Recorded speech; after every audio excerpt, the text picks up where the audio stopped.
on. What's love got to do with it? Come on. What is up, everybody? Good afternoon. It is July 8th. Ooh, almost 2 p.m. Pacific Standard Time. And here we are with a live.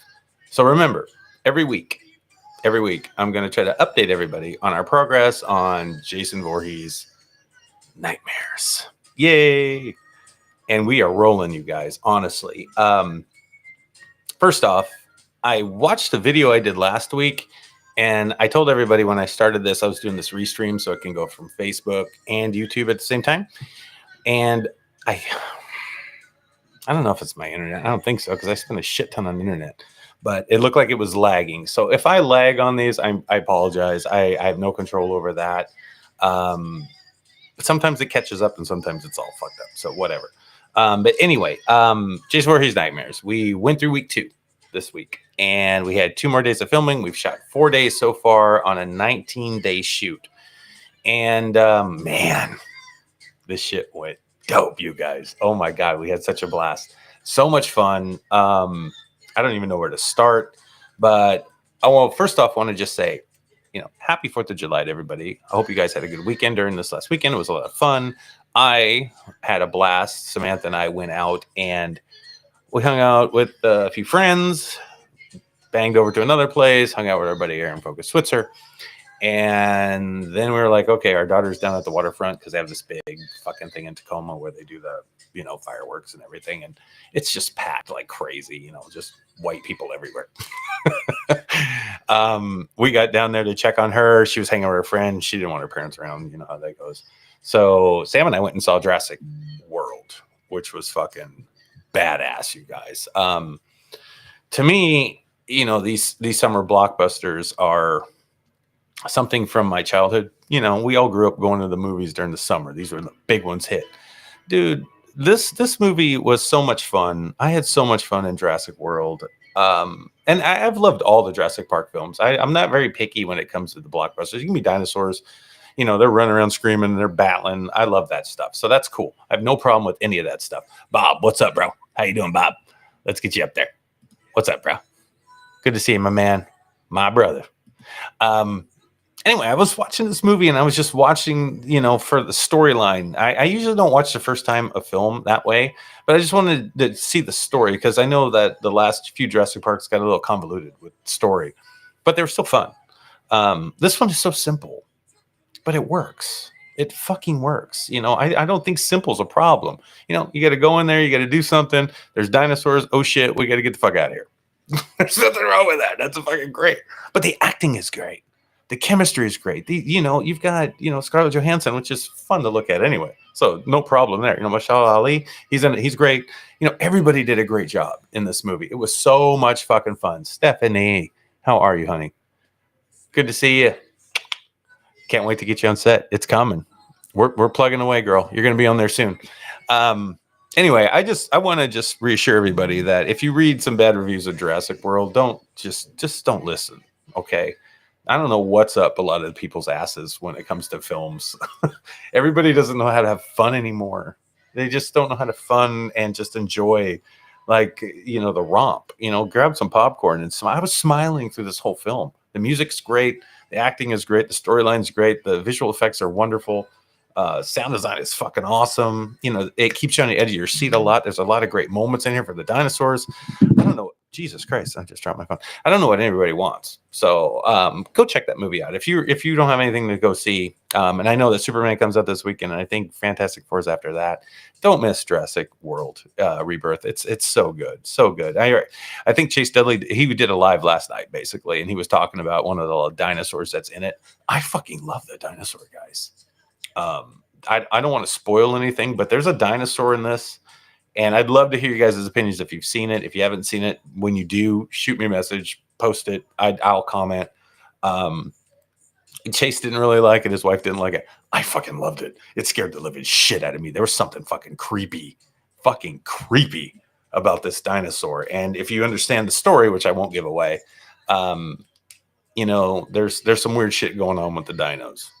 Just keep it at that. But it's fun. It's super fun. Okay, here we go. So Jason Voorhees. As you can see on my screen, I've got my editing stuff up here. I've been plugging away at editing some of this stuff today and yesterday and pretty much every day since we started shooting. And I've got sequences already kind of penned out here. And I know I'm spoiling stuff, but you know what? Who gives a shit? Because it's going to be fast. You guys won't know. And it's not even going to look like what you're noticing there on the screen. There's some cool shit that we put together for this film. The script, first of all, is fire. It can hold its own without anybody actually watching the entire series, which is what I like. So if somebody jumps in and just watches Nightmares and they don't watch anything else, they're still going to get a great journey and understand everything, which is cool. But if you have watched all the Horrorverse stuff, you're gonna get all your questions answered. Your characters are going to have their moments that you enjoyed from the previous films. They're going to come back, full swing in this one. Everybody's got moments that are fucking great. We really wanted to make this more like that Avengers, Marvel kind of fun, exciting, smile, action horror film. And I think we're pulling it off so far. And it's just going to be great, guys. So here's what we did. So filmmaking is pretty crazy. So we had a location booked and locked in for 2 days, which is awesome. I know the owner, which was very cool. And he's a great guy. If you guys, he's down in Tacoma. His name's Alan, and he is the owner of Theory Real Estate and also Edison Square, which is another venue for, whatever you want to do. If you've got shows or comedy shows, or you got film you want to show, he's got this venue. So if you need something in Tacoma, you should check him out. He's very reasonable price wise. He's accommodating. He loves indie film. So if you need a location in Tacoma, check out Edison Square and Alan over at Theory Real Estate. They're great. Anyway, we were shooting down there, and sometimes there's double bookings. So Saturday was great. We had the whole place to ourselves. It worked out awesome. And then Sunday we got there, and there was another team of people there that were doing a seminar. And we're like, what the fuck?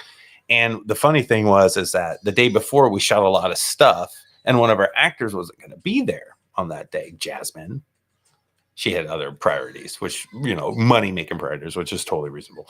But we blocked her off solo to do her sides on Sunday when she got there for the next day. And then we found out that the spot that we were shot the entire sequence in the first day there on day 3, we weren't able to use that spot again. So we're like, what the fuck? So we went upstairs, and you know what? You'll never fucking know. That's how great it was.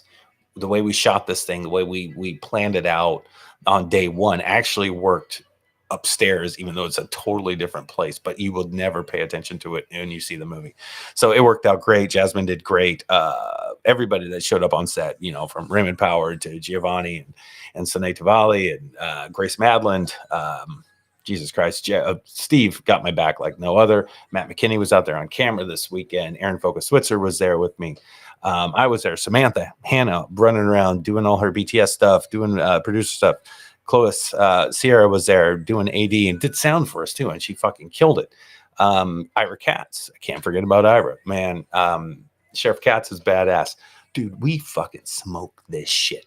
And then on Sunday, which was really fucking cool, we have this big sequence with the bikers. Oh, by the way, new actress that came in this last weekend that had to replace someone we were really excited to work with, but she wasn't able to be a part of the film. Scheduling wise, just wasn't going to work out, so she had to back out, and that was Sanaya Lutis. So Sanaya had to back out of this. They got a lot going on with the death of Snow White and a lot of other things they're doing, so she couldn't be a part of it like she wanted to. So we had to recast at the last minute, and I got a shout out right now, Angela DeMarco, because I reached out to her. I know she knows the talent Pacific Northwest very well.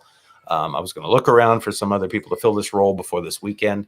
And lo and behold, I talked to Angela, and she said, I got somebody for you. Okay.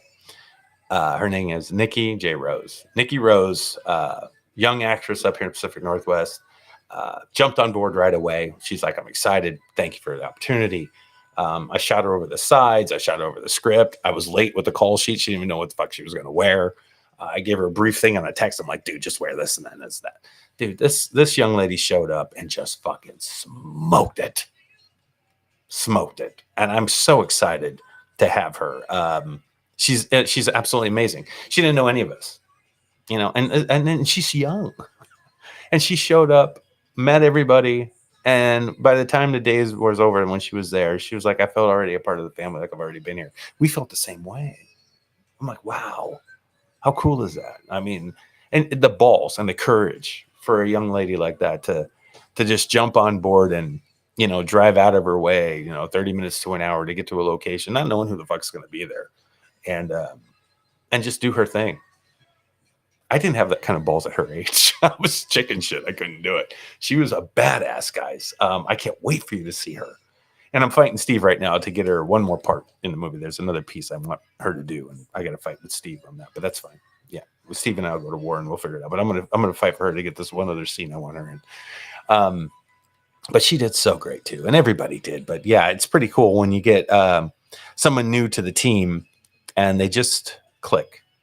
You know, just click. She just came right in and was welcoming, was professional, and knew her shit. She was ready to go. Took our little, you know, tidbits at her, you know, hey, try this, try that. Took it like a champ and just fucking rolled with it. And she was dope.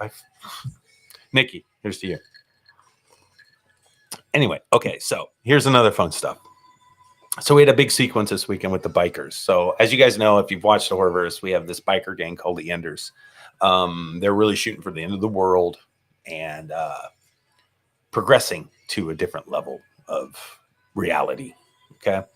Aaron Focus Officers took the reins on getting us bikers for the last film and this film. And a couple days ago, I talked to him before we started shooting this film. I'm like, hey, how the bikers looking? You got some? He's like, oh, yeah, I think I got a handful, maybe. I'm like, no, bro. These motherfuckers roll up. We have, I don't know how many bikes on set. I didn't even count them. I was just like, Jesus Christ. Okay, this is more than enough. It was so fucking cool, guys. And the sequence that we shot this weekend with the bikers, I already started cutting this thing. God, I want to show you so bad. I want to show you so bad, but I can't cheat. Hey, look at this. Look right here. Okay, there's back there. That's no joke, right? Dude, we got some cool stuff, you guys. Yeah, these guys did great, and they came fired up and ready to go. And we just had a blast. Everything went so smoothly. That's the crazy part when you're, you know, making a film.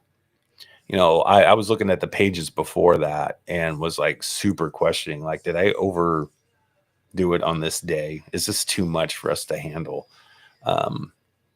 No, we were ahead of schedule by the time the bikers left. And then we kind of chilled for like an hour, and then we were behind schedule again, which was okay. We made it work, and we got out of there a decent time.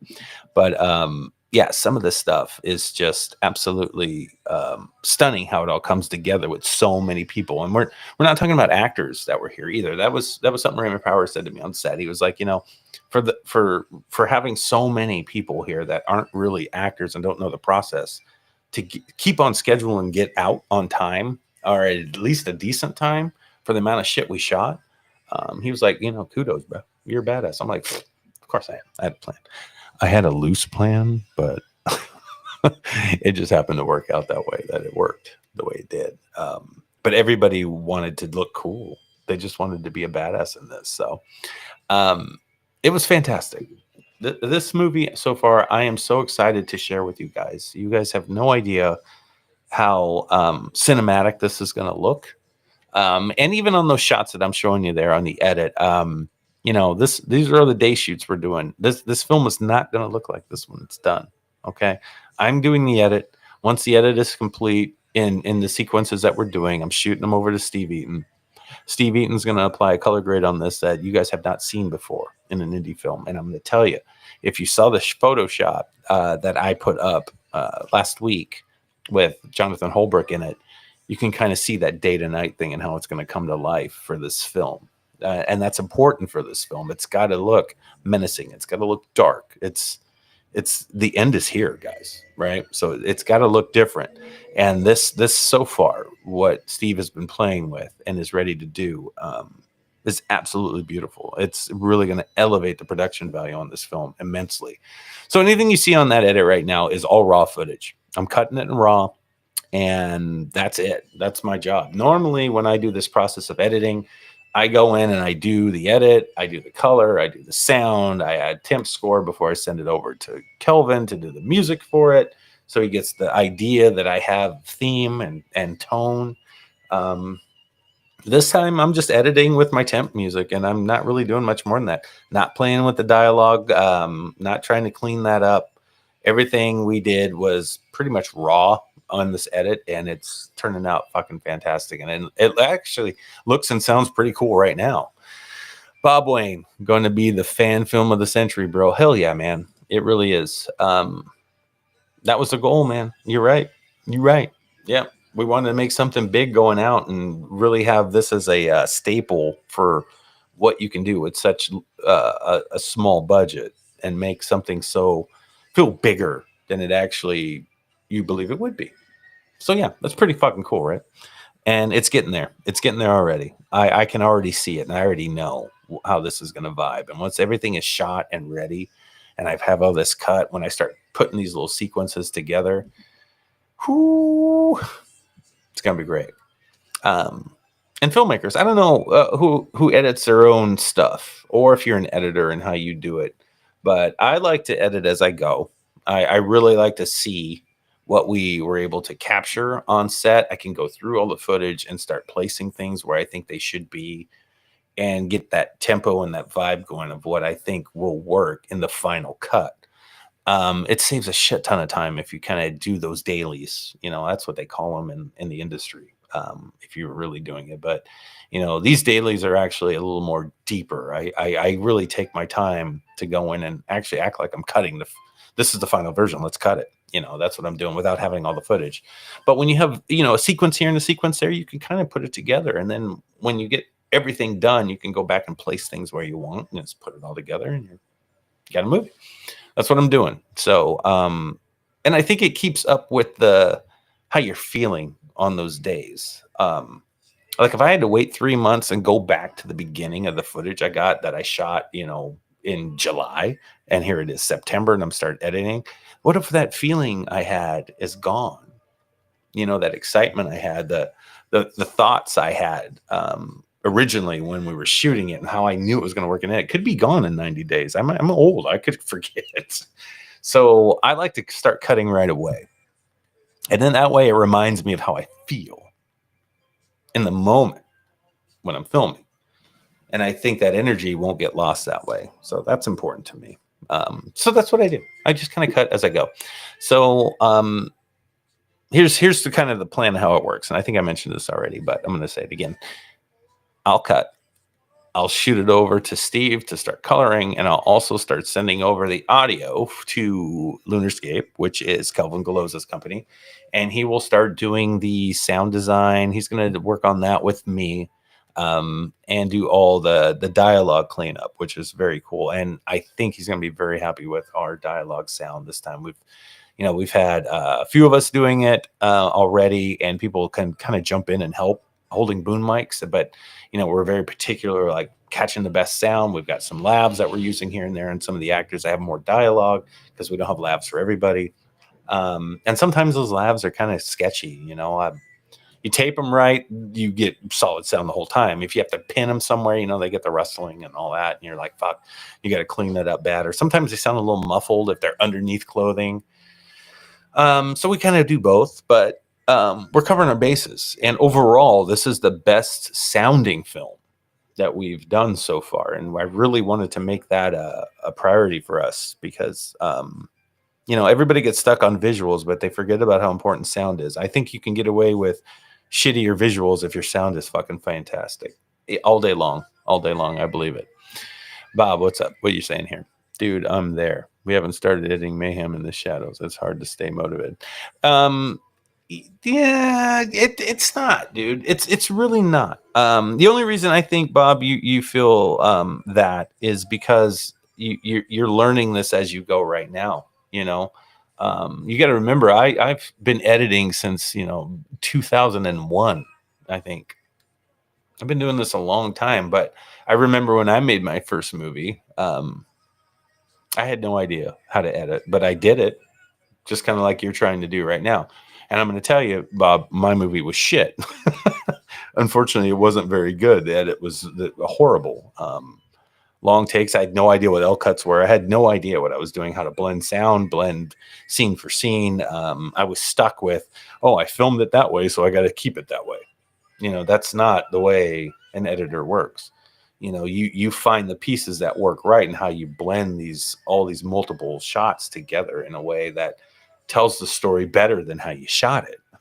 That's the key. But you only learn that by doing it. So, Bob, your first movie, if Mayhem doesn't turn out exactly like you want, that doesn't mean anything other than you are started and you know now what you need to do next time to make it better. And if you keep doing that, Bob, you're going to get better and better at this shit, even if you have to edit your own shit. And I highly recommend, Bob, you learn how to do it because you never have to worry about paying an editor to do it, if that makes sense. Yeah, you won't have to.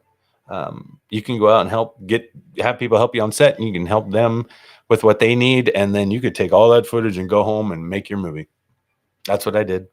And I don't need to worry about that piece of it, which helps me because if I had to worry about paying an editor or a color grader or a sound designer, I don't think I could make the movies that I'm doing. You know what I mean? I don't think I could do it because I can't afford it, Bob. You're welcome. You're very welcome, bro. So yeah, keep practicing, Bob. Yeah, use that DaVinci. Just get used to it. Every day, turn it on and start playing with something. You get frustrated, turn it off. Come back next day, start over. That's what I do. And I learned it. It won't take you that long. You'll get there. You'll get there. Okay. Anyway, what else do I want to mention before it's too late? We talked about Jurassic Park. Talked about the weekend shoot. God, everybody was great. It was so much fun. So much fun. We had a blast. Even with some of the shit that went down on set, with the double booking and everything, we made it work. And there's always a way, which is great. And we had so many people. I think on set we had 20, 30 to 40 people that were managing on Sunday, especially. That was crazy. And for us to get it done within 7 hours, yeah, I think we started around 2. We were out of there before 9. I mean, another 6-7 pages. Biker gang driving through the town. Yeah, that's fucking great. And this is what's really cool. Like over the last 2 weekends, we've shot over 30 pages of this film already. We're a third done. And I mean, and it's good. It's solid. The footage is wonderful. The sound is wonderful. It's exactly what we wanted to capture. And it's a 95-page script, and we've got 60 pages left now. That's fucking amazing. I've got this thing booked out through the end of August, and if we keep going as we're going to go, we could be close to having it all done. Now, I know there's a couple days already we might have to reschedule because one of the actors isn't going to be able to make it. So we might have to take a weekend off and push that weekend to September to reshoot. But that's fine. You know what I'm saying? So never get too flustered with this stuff. If you can make it work and stay on schedule, great. Maybe there's a way we can fix it before then and not have to do September. But sometimes, if you don't sweat it, you can just take a minute, and maybe by the end of July on that weekend, I need a break. You never know. Everybody might. So, but we're going to keep pumping away.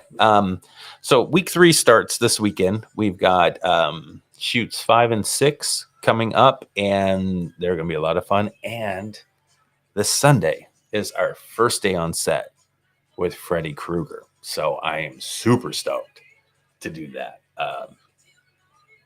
Yeah, I'm excited to see Eric Petty hone this thing and get a chance to work with him on making our Freddy menacing and fun and nostalgic in our own way, and really blend him into this horrorverse stuff that we've started so long ago. For him coming in so late in the game, it's gonna be great. It's gonna be great to see him do his thing. Anyway, that's about it, guys. I just want to touch base with everybody. Like I said, I'm going to try to do this every week, just to give updates on Jason Voorhees Nightmares. If you haven't seen any of the films, please jump over to our YouTube page at CCC Entertainment Group. We are there right now. You can watch The Shape. You can watch Jason Voorhees Origins, Awaken the Darkness, and also The Hunt. If you watch all those, you're going to be all caught up on the Horrorverse and be ready for Jason Voorhees Nightmares. Anyway, guys, I hope everything's well.